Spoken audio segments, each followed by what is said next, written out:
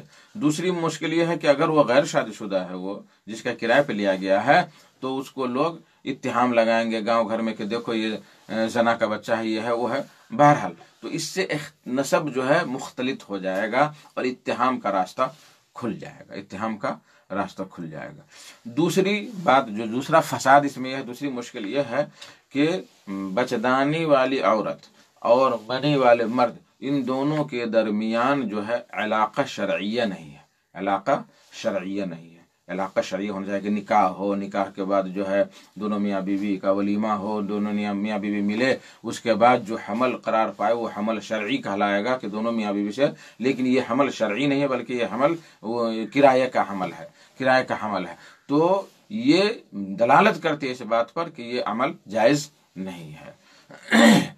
تیسری جو مشکل ہے اس میں، تیسرا جو فساد ہے وہ یہ ہے کہ جو منی والا مرد ہے اس کو کوئی حق حاصل نہیں ہے کہ وہ رحم والی عورت، یعنی جو کرایہ والی عورت ہے، اس کے ساتھ جو استمتاع کرے، اس کے ساتھ جو ہے جمع کرے۔ یہ اس کے لیے قطعاً جائز ہی نہیں ہے، اس کے لیے مناسب ہی نہیں ہے، صحیح نہیں ہے۔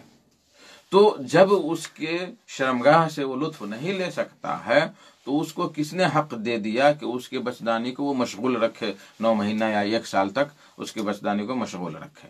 یہ بھی فساد کی جڑ ہے۔ ایک اور فساد ہے جو اہل علم نے بیان کیا ہے کہ اس میں جھگڑا ہونے کا خدشہ بہت زیادہ پایا جاتا ہے 99%. اور وہ کس وجہ سے کہ ماں کون بنے گی؟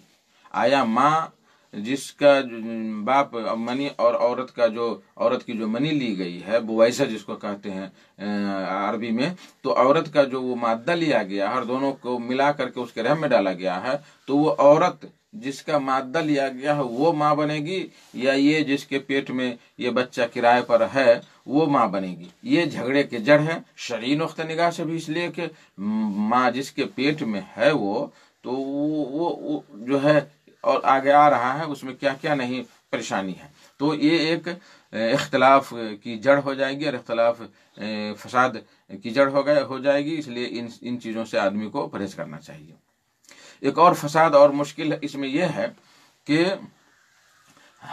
ماں کا جو معنی ہے، جو ماں کا جو احترام والا معنی ہے، جو عزت والا بھاری بھرکم جو لفظ ہے اور اس کا جو معنی ہے جس پر اللہ تبارک تعالیٰ نے انسان کو پیدا کیا ہے، جو فطرت میں ڈالا ہے ماں کا احترام، تو وہ جو ہے بغیر محنت کے ہو جائے گا، بغیر محنت کے ہوگا. اس لیے کہ جس کا نطفہ ہے اور جس عورت کا مادہ ہے اس کو کوئی محنت نہیں، کوئی پریشانی نہیں ہے، کچھ نہیں ہے. اور جو حمل میں ہے رکھی ہوئے اس کو پریشانی ہی پریشانی ہے، اور وہ جس کے پیٹ میں پل رہا ہے بچہ وہ غذا اسی کا کھا رہا ہے، اسی کا خون کھا رہا ہے، اسی کا سب کچھ کر رہا ہے، تو یہ ایک بہت بڑی مشکل والی بات ہو جائے گی. ممکن ہے کہ اس کے اخلاق کردار اس کے بدن میں آ جائے، بعد میں جو ہے پریشانی لاحق ہو، اس لیے کہ خون کہتے ہیں نا کہ یہ اچھے آدمی کا خون نہیں لگ رہا ہے. اگر کوئی بدماشی کر رہا ہے بچہ تو یہ اچھے باپ کا نہیں لگ رہا ہے، یہ بدماش باپ کا ہے، فلاں ہے. یعنی اچھائی برائی کی نسبت ماں باپ کی طرف ہو جاتی ہے. اسی طریقے سے ایک اور فساد یہ ہے کہ اگر ہم یہ کام کریں گے تو اس سے جو ہے اگرچہ جس کا مادہ ہے وہ اپنی جوانی پر یا اپنی خوبصورتی پر برقرار رہے، لیکن جس کے پیٹ میں ڈالا گیا ہے اس کے لیے پریشانی کا باعث ہو سکتا ہے، اس کے لیے مصیبت ہو سکتی ہے، اور اس کی صحت بھی ختم ہو سکتی ہے. اور بسا اوقات تو رحم میں بچہ رہنے کے بعد بچہ جنم کے وقت میں کتنے عورتوں کی جان چلی جاتی ہے، آپریشن کرنا پڑتا ہے، کیا کیا پریشانیاں لاحق ہوتی ہیں. تو یہ ایک الگ جھنجھٹ ہے، یہ الگ مسئلہ ہے. ایک اور فساد اس میں یہ ہے کہ ماں کی بچدانی جو ہے یہ کوئی ایسی چیز نہیں کہ جس کو خرید فروخت کیا جائے اور اس کے بدل لایا جائے یا اس کو جائز قرار دیا جائے کسی صورت سے. ایک ہی صورت ہے جو اللہ تبارک تعالیٰ نے جائز قرار دیا، وہ ہے نکاح کی صورت. نکاح کی صورت میں ہی اللہ تبارک و تعالیٰ نے بچدانی کو ہم جو ہے انسان کے لیے جائز قرار دیا ہے کہ وہ اپنا نطفہ اس میں ڈالے، اور نطفہ ڈالنے کے بعد جو ہے وہ بچہ اس میں اللہ تعالیٰ کے حکم سے جو ہے پنپنے لگے. یہ پہلا قول جو اہل علم نے بیان کیا ہے، اور یہی راجح ہے، اور یہ سب مفسدہ ہے. ان مفسدہ کو مد نظر رکھتے ہوئے اہل علم نے ان ساری چیزوں سے منع فرمایا ہے، اس لیے ایسے عمل کرنے سے دور رہنا چاہیے. دوسرا قول ہے جو بعض علماء نے کہا کہ یہ مطلقاً جائز ہے، چاہے جو ہے وہ دوسری عورت جو ہے اس کی دوسری بیوی ہو یا کوئی اجنبیہ ہو. بعض اہل علم نے کہا ہے، اور دلیل میں اس کی طرف جانا نہیں چاہتا ہوں.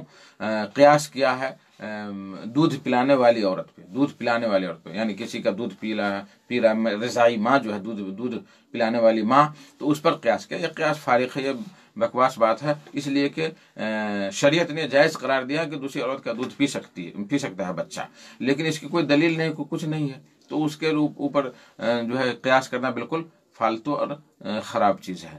دوسری دلیل انہوں نے دیا ہے کہ الاصل فی الاشیاء الاباحہ، کہ ہر چیز میں اصل کیا ہے؟ مباح، ہر چیز میں جو ہے اصل مباح ہے. اور جو ہے بچدانی کو کرایہ پر لینے کے لیے کوئی دلیل حرمت کی دلیل نہیں آئی ہے، لیکن یہ بھی بالکل غلط ہے اس سے استدلال کرنا. کیوں؟ اس لیے کہ قاعدہ ہی میں ہے کیا کہ الاصل فی الابضاء التحریم، کہ شرمگاہ میں اصل کیا ہے؟ حرام ہے، جب تک کہ کوئی ایسی دلیل نہ آئے جو جائز قرار دے.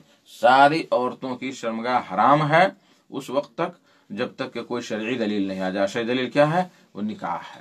تو میرے بھائیو دوستو یہ قول باطل ہے، صحیح نہیں ہے۔ تیسرا قول ہے کہ اگر دوسری بیوی ہو تو اس میں وہ ڈالا جا سکتا ہے، یہ بھی صحیح نہیں، اس لیے کہ اس میں نسب کا اختلاط پایا جائے گا اور بہت ساری مشکلیں جو ہے اس میں بھی پیش آئیں گی۔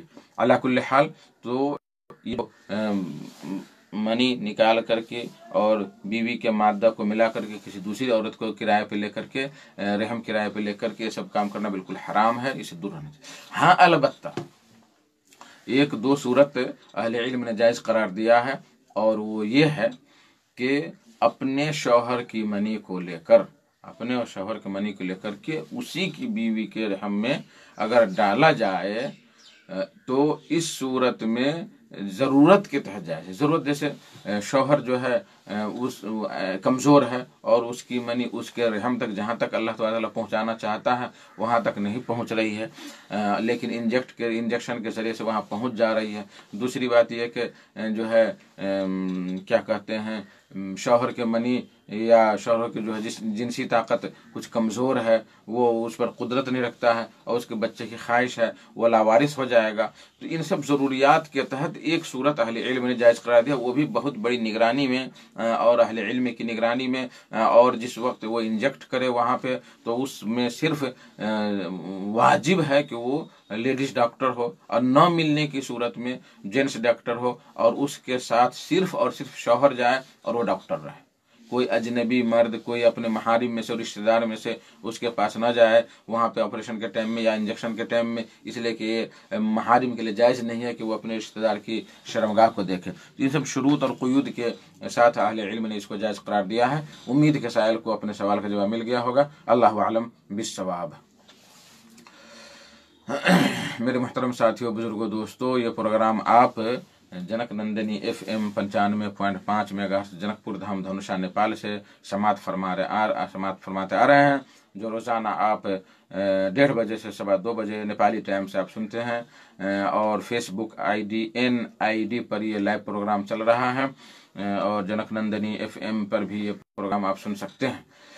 میرے محترم ساتھیوں، تیسرا سوال جو ہے، کیا اسلام میں حلالہ جائز ہے؟ اگر نہیں تو کیا صورت ہوگی؟ ظہیر الدین کواڑی راج بھی راج۔ جواباً عرض ہے کہ اسلام میں حلالہ کی دو قسمیں ہیں، حلالہ شرعیہ اور دوسری قسم ہے حلالہ محرمہ، حرام حلالہ۔ حلالہ شرعیہ یہ ہے کہ 3 طلاق کی عدت گزارنے کے بعد عورت کی شادی راضی بخوشی کسی دوسرے مرد سے ہو۔ 3 طلاق کا مطلب یہ ہے کہ 3 مدت میں، 3 ٹائم میں شوہر نے بیوی کو 3 طلاق دے دیا، مثال کے طور پر جنوری میں 3 طلاق دیا، پھر کبھی جو ہے جنوری میں 1 طلاق دیا، پھر کبھی 1 طلاق دیا، پھر کبھی 1 طلاق دیا، تو وہ طلاق مغلظہ ہو جائے گی۔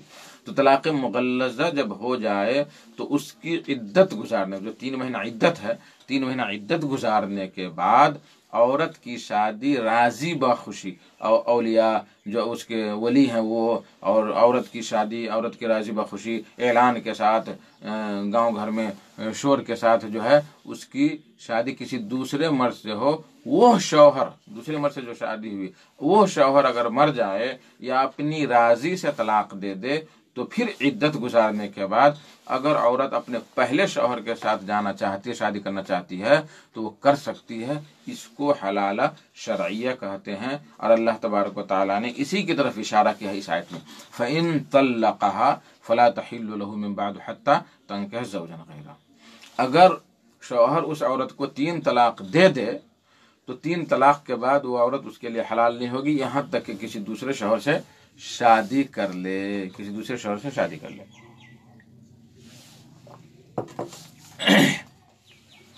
تو اس آیت میں اللہ تبارک و تعالی نے حلالہ شرعیہ کی ایک صورت بیان کی ہے۔ اب آئیے آپ کو بتائیں حلالہ محرمہ، حرام حلالہ، اور وہ کیا ہے کہ شوہر بیوی کو 3 طلاق دے دے ایک ہی مجلس میں یا مختلف مجالس میں، طلاق طلاق طلاق گل اٹھو کے 3 بار، اور پھر پچھتاوا ہونے کے بعد کسی قریب کسی مولوی کے پاس گیا کہ بھائی ہم سے یہ ہو گیا وہ ہو گیا ہے، ایک ہی زبان میں 3 طلاق دے دی، اب ہم کیا کریں، کیسے جو ہے ہمارے پاس بال بچے، ہمیں پچھتاوا اور ہمارا گھر بلٹ جائے گا، برباد ہو جائے گا۔ اب وہ مولوی فتویٰ دے رہا ہے کہ اس کی کوئی صورت نہیں، ایک ہی صورت ہے کہ تم حلالہ کراؤ، تم حلالہ کراؤ۔ اب وہ بیچارہ جو ہے پریشان حال ہو جاتا ہے، اور اب یہاں کسی قریبی رشتہ دار سے یا مکتب کا جو بیچارہ مسکین مولوی ہے اس کو تیار کیا جاتا ہے کہ بھائی تم اس عورت سے شادی کر لو ایک رات کے لیے، اور اس کے ساتھ ہم بستری کرو، اور پھر صبح میں جو ہے طلاق دے دو، تو پھر دوسرا جو ہے وہ کر لے گا۔ اور اس کے لیے تو ایک حلالہ سینٹر بھی کھلا ہوا ہے آج کل، بہت ساری جگہوں پہ سننے میں آیا، پاکستان میں، ہندوستان کے بعض علاقے میں جو ہے حلالہ سینٹر کھلا ہوا ہے، اور اس میں بڑے بڑے شیاطین قسم کے لوگ رہتے ہیں، 60 قسم کے لوگ رہتے ہیں، اور اس میں ایک رات کے لیے نکاح ہوتا ہے، پھر طلاق ہوتی ہے، اور طلاق ہونے کے بعد پہلا شوہر کے لیے وہ حلال ہو گئے، نعوذ باللہ من ذالک۔ تو یہ بھی خبر ملی ہے بعض علاقوں میں کہ حلالہ کے نام پر وہ عورت جو ہے سیاست دانوں کے لیے بھی سپلائی کی جاتی ہے۔ اس کے لیے آپ کو کتاب اگر دیکھنی ہے تو دیکھیے حلالہ کی چھری، ایک پاکستانی عالم نے یہ کتاب لکھی ہے حلالہ کی چھری، تو آپ یہ کتاب پڑھی، اس میں پتہ چل جائے گا کہ اس حلالہ کے نام پر جو ہے حوا کی بیٹیوں کے ساتھ کیا کیا زبردستیاں کی جاتی ہیں، کیا کیا پریشانیاں کی جاتی ہیں۔ تو میرے بھائیو دوستو، یہ حلالہ محرمہ کی صورت ہے، اور یہ کھلا زنا ہے، یہ کھلا زنا کاری ہے، اور ایسے کرنے والوں پر نبی کریم صلی اللہ علیہ وسلم نے لعنت بھیجی ہے۔ عن عقبہ بن عامر رضی اللہ تعالی عنہ قال قال رسول اللہ صلی اللہ علیہ وسلم الا اخبرکم بالتیس المستعار۔ نبی کریم صلی اللہ علیہ وسلم اتنے رحم دل اور دنیا کے سب سے اعلیٰ انسان، اور آپ صلی اللہ علیہ وسلم سے بڑھ کر کوئی رحم دل ہوا ہی نہیں اس دنیا میں، وہ کیا کہہ رہے ہیں سن لیجئے اس کے بارے میں۔ الا اخبرکم بالتیس المستعار، کیا میں تمہیں خبر نہ دوں کرائے کے سانڈھ کے بارے میں؟ سانڈھ، اللہ المستعان، کتنا خطرناک لفظ، کرائے کا سانڈھ۔ تو لوگوں نے کہا بلا یا رسول اللہ، ہاں اللہ کے رسول۔ تو آپ صلی اللہ علیہ وسلم نے فرمایا هو المحلل، وہ حلالہ کرنے والا ہے۔ کرائے کا سانڈ کون ہے؟ حلالہ کرنے والا ہے۔ آج حلالہ سینٹروں میں جائیے، دیکھیے 60 قسم کے لوگ مشتنڈے رہتے ہیں زناکاری کرنے کے لیے، اور اس کا ایک دلال بیٹھا رہتا ہے جو اور حیرت کی بات یہ ہے حلالہ سینٹر میں پیسہ بھی دیتا ہے وہ شوہر، اور بیوی کو دیتا بھی ہے زناکاری کرنے کے لیے۔ هو المحلل، وہ حلالہ کرنے والا۔ لعن اللہ المحلل والمحلل له، اللہ کی لعنت ہو حلالہ کرنے والے پر اور حلالہ کروانے والے پر، دونوں پر اللہ کی لعنت ہو۔ یہ ابو داؤد حدیث نمبر 2076، ابن ماجہ حدیث نمبر 1936، اور شیخ البانی نے اس حدیث کو جو ہے صحیح قرار دیا ہے۔ میرے بھائیو دوستو، دیکھیے مجھے ایک بات یاد آ رہی، میں مدینہ یونیورسٹی میں جب پڑھ رہا تھا تو وہاں پیپر میں آیا کہ ایک کوئی عورت تھی، بڑے چرب زبان اور بڑے جو ہمت والی، تو اس کو طلاق دے دیا شوہر نے، طلاق۔ پھر مولوی کے پاس گیا تو مولوی نے کہا کہ تمہیں حلالہ کرنا پڑے گا۔ تو بیوی نے کہا حلالہ کس چیز کا نام ہے بھائی؟ تو حلالہ یہ ہے کہ ایک رات کے لیے تم کسی دوسرے شوہر سے، مرد سے شادی کرو، پھر وہ تمہارے ساتھ جو ہے ہم بستری کرے گا، کل ہو کر کے پھر اس کو تم کو طلاق دے گا۔ کہا کہ اچھا مولوی اپنی زبان سنبھال کر بات کرو، غلطی تو ہمارے شوہر نے کی ہے کہ 3 طلاق دیا، اور حلالہ ہمارا ہو؟ حلالہ تو ہمارے شوہر کا ہونا چاہیے، حلالہ ہمارے شوہر کا ہونا چاہیے۔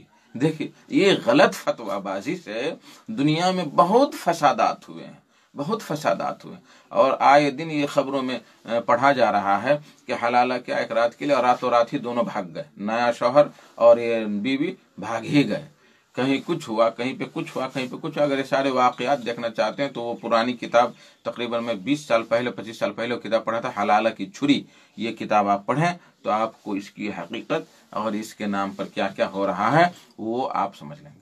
آئیے آپ کو حنفیہ کا فتویٰ میں بیان کروں اس کے بارے میں، اس لیے کہ اس میں اکثر وہی لوگ ملوث ہیں اور فوراً ٹھوک دیتے ہیں کہ کیا کرنا ہے، کیا فتویٰ دینا ہے، نہیں دینا ہے۔ یہ بھی نہیں دیکھتے ہیں کہ اللہ اور اس کے رسول کا کیا اس کے اندر حکم ہے، اور تینوں طلاق کو نافذ کر کے گھر کو برباد کر دیتے ہیں اور زناکاری پر ابھارتے ہیں۔